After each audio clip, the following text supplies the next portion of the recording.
नमस्कार. श्री महालक्ष्मी देवे नमः. नवरात्र उत्सव 2025 लवकरच सुरू होत आहे. हा शारदीय नवरात्र उत्सव आहे आणि या नवरात्र उत्सवासाठी खूप थोडे दिवस बाकी राहिले आहे.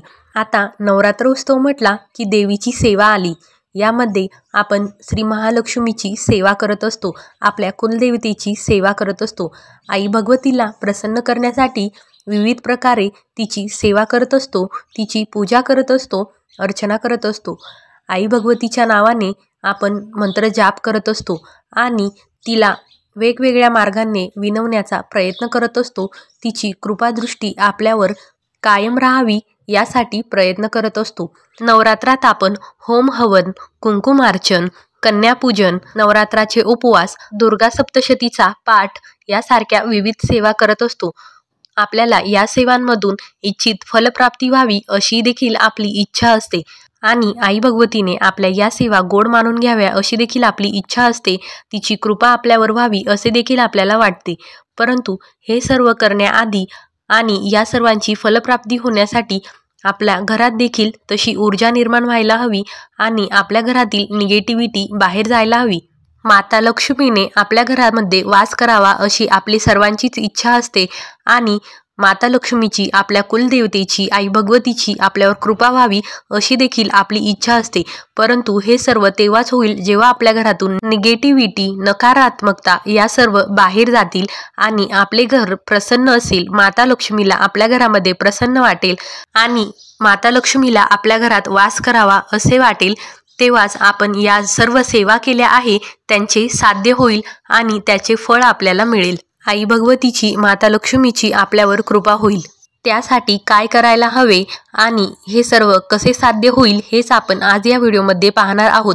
आपल्या घरातील नकारात्मकता, निगेटिव्ह ऊर्जा बाहेर कशी जाईल हे आपण बघणार आहोत आणि घरातून कोणत्या वस्तू बाहेर काढाव्या म्हणजे माता लक्ष्मी आपल्या घरात आल्यावर तिला प्रसन्न वाटेल आणि ती आपल्या घरात वास करेल हे आपण बघणार आहोत. नवरात्र हा असा उत्सव आहे ज्यामध्ये आपण आई भगवतीची जास्तीत जास्त सेवा करत असतो आणि तिला प्रसन्न करण्याचा प्रयत्न करत असतो.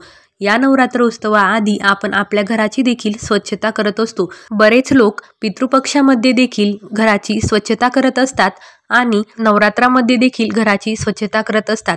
परंतु घरात अशा काही वस्तू असतात ज्यांच्यामुळे घरात निगेटिव्ह ऊर्जा निर्माण होते आणि घरात नकारात्मक वातावरण तयार होते, ज्यामुळे माता लक्ष्मी आपल्या घरातून रुसून जाते आणि अलक्ष्मीचे आपल्या घरात वास्तव्य निर्माण होते. नवरात्र, दिवाळी हे असे सण उत्सव आहे की ज्यांच्या आधी आपण आपल्या घराची स्वच्छता करत असतो, जेणेकरून आपल्या घरात माता लक्ष्मी येईल आणि तिचे वास्तव्य आपल्या घरात वर्षभर राहील. या दृष्टीने आपण आपल्या घराची स्वच्छता करत असतो आणि सायंटिफिक दृष्ट्या पाहिले तर मे नंतर आपल्याकडे भरपूर पाऊस पडत असतो. तो सप्टेंबरमध्ये थोडा कमी होतो आणि या पावसाळ्यामध्ये आपल्या घरात भरपूर अस्वच्छता निर्माण होते, बुरशी येते, भिंतींना ओल वगैरे आलेली असते आणि घरामध्ये उबट वातावरण निर्माण झालेले असते. परंतु सप्टेंबरच्या शेवटच्या आठवड्यापर्यंत थोड्याफार प्रमाणात पाऊस कमी होतो आणि ऊन पडते, त्यामुळे या काळात घराची स्वच्छता केली जाते. आता नवरात्रीच्या आधी आपल्याला आपल्या घराची स्वच्छता करायची आहे, जेणेकरून माता लक्ष्मी आपल्या घरात आल्यावर तिला प्रसन्न वाटेल आणि तिचा अखंड वास आपल्या घरात राहील. नवरात्र उत्सव हा देवी सरस्वती, देवी लक्ष्मी आणि देवी दुर्गा यांना समर्पित असतो. या तीनही देवींची आपल्यावर कृपा झाली तर आपल्याला कोणत्याही कार्यात अडथळा येत नाही आणि आपली भरभराट होते. या तीनही देवींची आपल्यावर कृपा व्हावी यासाठी आपल्याला आपल्या घरातून निगेटिव्ह ऊर्जा म्हणजे नकारात्मक ऊर्जा निर्माण करणाऱ्या वस्तू, गोष्टी बाहेर काढायच्या आहे आणि आपल्याला आपल्या घराची स्वच्छता करायची आहे. नवरात्र उत्सव सुरू होण्याआधी आणि नवरात्र उत्सवाचे सामान आपल्या घरात आणण्याआधी आपल्याला आपल्या घराची संपूर्ण स्वच्छता करायची आहे. आपल्या घरात ज्या जुन्या, तुटलेल्या, खराब वस्तू असतील त्या सर्व आपल्याला बाहेर काढायच्या आहे. ज्या वस्तू आपण वापरत नाही, त्या घरात ठेवून उपयोग नाही, त्या देखील आपल्याला बाहेर काढायचे आहे. यामध्ये येतात खराब झालेली किंवा बंद पडलेली घड्याळं, खराब झालेल्या इलेक्ट्रॉनिक्सच्या वस्तू, या सर्व आपल्याला बाहेर काढायच्या आहे.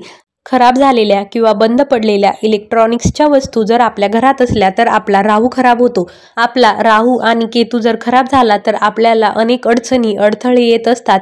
त्यामुळे खराब झालेल्या इलेक्ट्रॉनिक्सच्या वस्तू घरात ठेवू नये. त्यानंतर पुढच्या गोष्टींमध्ये येतात आपल्या घरातील भांडी. आपल्या घरात काचेची, स्टीलची अशी विविध भांडी असतात. ही भांडी चिरलेली किंवा फुटलेली आपल्या घरात ठेवू नये. चिरलेली स्टीलची भांडी किंवा फुटलेली काचेची भांडी आपल्या घरात ठेवू नये. या वस्तू आपल्या घरात ठेवल्याने आपल्या घरात नकारात्मक ऊर्जा निर्माण होते आणि घरात कटकट निर्माण होते, वादविवाद होतात. अशा वस्तूंमुळे निगेटिव्ह ऊर्जा निर्माण होते आणि आपण केलेल्या सेवेचे फळ आपल्याला मिळत नाही. घरात जर चिरलेली स्टीलची भांडी असेल, फुटलेली काचेची भांडी असेल तर ती टाकून द्या. चिरलेली स्टीलची भांडी देऊन त्याऐवजी तुम्ही नवीन भांडे आणा. आपण जुने भांडे आठवण म्हणून सांभाळून ठेवतो, परंतु यात जर चिरलेली, तुटलेली भांडी असतील तर ती देऊन त्याऐवजी नवीन भांडे आणा. परंतु अशी चिरलेली भांडी घरात ठेवू नका. यामुळे आपण नवरात्रात ज्या सेवा करू त्याचे फळ आपल्याला मिळत नाही किंवा दररोज आपण ज्या सेवा करतो त्याचे फळ आपल्याला मिळत नाही. आपल्या घरात वादविवाद, कटकट होत असते. आपल्या घराचा जो मुख्य दरवाजा आहे तो नेहमी स्वच्छ हवा. मुख्य दरवाजासमोर चप्पलांचा ढीग नको. आपल्या चप्पल ह्या व्यवस्थित ठेवल्या गेल्या पाहिजे. मुख्य दरवाजासमोर त्यांचा पसारा दिसणार नाही असे ठेवावे. मुख्य दरवाजा हा नेहमी स्वच्छ आणि प्रसन्न असावा. मुख्य दरवाजा दररोज पुसला गेला पाहिजे आणि मुख्य दरवाजाची दररोज पूजा झाली पाहिजे. त्यामुळे मुख्य दरवाजा नेहमी प्रसन्न असावा.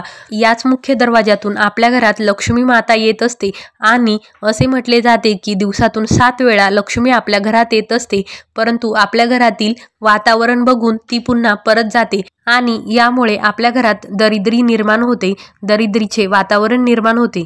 त्यामुळे आपला मुख्य दरवाजा हा नेहमी स्वच्छ असावा आणि आपले घरही स्वच्छ आणि नीटनेटके असावे. आपल्याकडे जर जुन्या, तुटलेल्या, फाटक्या चप्पल असतील तर त्या टाकून द्या. तुटलेल्या, फाटक्या चप्पल घरात ठेवू नये. त्या शिवून वगैरे वापरा, परंतु अशा तुटलेल्या, फाटक्या चप्पल घरात ठेवू नका. मुख्य दरवाजासमोर ठेवू नका. त्यामुळे घरात दरिद्रीचे वातावरण निर्माण होते. माता लक्ष्मी निघून जाते आणि आपल्या घरात अलक्ष्मी प्रवेश करते. आणि बऱ्याचदा आपण आपली जुनी चप्पल कोणाला तरी देऊन टाकतो किंवा कोणाला दान करून टाकतो, परंतु आपली जुनी चप्पल कोणालाही दान करू नये, ती कोणालाही देऊ नये. आता कपड्यांबद्दल बघूया तर आपल्याकडे भरपूर कपडे असतात, तरीही आपण जुने फाटके कपडे साचून ठेवत असतो आणि आपल्या घरात कपड्यांचे ढीगच ढीग निर्माण होतात. जर असे जुने कपडे आपल्याला जर वापरायचे नसतील तर ते आपण कोणाला तरी दान द्यावे. घरात जर असे जुने कपडे असतील तर ते स्वच्छ धुवा. त्यानंतर ते मिठाच्या पाण्यात घाला आणि ज्याला त्या कपड्यांची खरंच गरज आहे त्या व्यक्तीला ते कपडे दान करा. किंवा आपल्याकडे अमावस्येच्या दिवशी अमावस्या मागण्यासाठी ज्या बायका येतात त्यांनाही तुम्ही ते कपडे दान करू शकता. आपले कपडे कोणालाही द्यायचे असेल तर त्याआधी ते मिठाच्या पाण्यात घालावे आणि त्यानंतरच ते इतर व्यक्तींना द्यावे. अशा प्रकारे आपल्या घरात अनेक वस्तू असतात ज्या आपल्या घरात निगेटिव्ह ऊर्जा निर्माण करतात. आपल्याला नवरात्रीच्या आधी घर स्वच्छ करायचे आहे. आपल्या घरात देवांच्या तुटलेल्या मूर्ती असतील तर त्या देखील आपल्याला पाण्यात सोडून द्यायच्या आहे.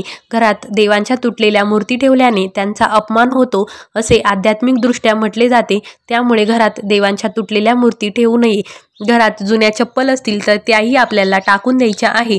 सोबतच घरात तुटलेले यंत्र, इलेक्ट्रॉनिक्सच्या वस्तू असतील, बंद पडलेली घड्याळं असतील तर तेही आपल्याला टाकून द्यायचे आहे. कारण बंद पडलेली घड्याळं ही आपली वेळ थांबलेली आहे असे दर्शवतात. सोबतच आपल्या घरात देवांचे फोटो असतात, आपल्या पितरांचे फोटो असतात, त्यांना आपण माळी घातलेल्या असतात. या माळी शिळ्या जुन्या झालेल्या असतात, त्याही आपण काढलेल्या नसतात. त्याही काढून टाकाव्या आणि निर्माल्यात सोडून द्याव्या. नवरात्रीच्या आधी आपले देवघर स्वच्छ करावे. देवाची जी जागा आहे ती स्वच्छ करावी. आपल्याला जिथे घटस्थापना करायची आहे ती जागा स्वच्छ करावी. आपल्या घरात, घराच्या आजूबाजूला आपण कुंड्यांमध्ये झाडे लावत असतो. या कुंड्यांमधील जर झाडे कोमजून गेलेली असेल, रोपे कोमजून वाळून गेलेली असतील तर तीही काढून टाकावी. तुळशीचे रोप जर वाळले असेल तर तेही नवीन लावावे. आपल्याकडे बेलाचे झाड असेल, तेही सुकले असेल किंवा वाळले असेल तर तेही ताजे लावावे. सुकलेले, वाळलेले तुळशीचे आणि बेलाचे झाड घरात ठेवू नये. घरामध्ये रडणाऱ्या व्यक्तींचे चित्र, युद्धाचे चित्र, भयानक प्राण्यांची चित्र ही नसावी. अशा प्रकारे नवरात्राआधी आपल्याला या सर्व गोष्टी करायच्या आहे आणि आपली पूजेची खोली, देवघर, स्वयंपाकघर, मुख्य दरवाजा, आपले घर हे आपल्याला पूर्णपणे स्वच्छ करायचे आहे. आणि ज्या अशुभ वस्तू आहे, ज्या आपल्या घरात निगेटिव्ह ऊर्जा निर्माण करतात, जुने फाटलेले कपडे, जुन्या फाटलेल्या चप्पल, देवांचे 2-2 फोटो, तुटलेल्या मूर्ती, तुटलेली यंत्र, तुटलेली भांडी, चिरलेली भांडी, घराचे वातावरण बिघडवणारे चित्र या सर्व गोष्टी आपल्याला घराच्या बाहेर काढायच्या आहे आणि या नवरात्रीला आपले घर स्वच्छ प्रसन्न करायचे आहे। आपली पूजेची खोली, देवघर, स्वयंपाकघर, मुख्य दरवाजा आपल्याला स्वच्छ करायचा आहे आणि आपल्या घरात माता लक्ष्मी आल्यानंतर तिला आपले घर प्रसन्न वाटेल, आपल्या घरात तिचा अखंड वास राहील आणि ती आपल्या घरातून परत जाणार नाही असे वातावरण आपल्याला निर्माण करायचे आहे। आपल्या घरातील पूर्ण नकारात्मक ऊर्जा आपल्याला घटस्थापनेआधी काढून टाकायची आहे आणि मग आपल्याला नवरात्रीमध्ये आपल्या देवीचे आगमन करायचे आहे। अशा प्रकारे आई भगवतीच्या आगमनासाठी आपल्याला आपले घर तयार करायचे आहे। हा व्हिडिओ तुम्हाला आवडला असेल तर चॅनलला सबस्क्राईब करा, व्हिडिओला लाईक करा। व्हिडिओ बघितल्याबद्दल धन्यवाद।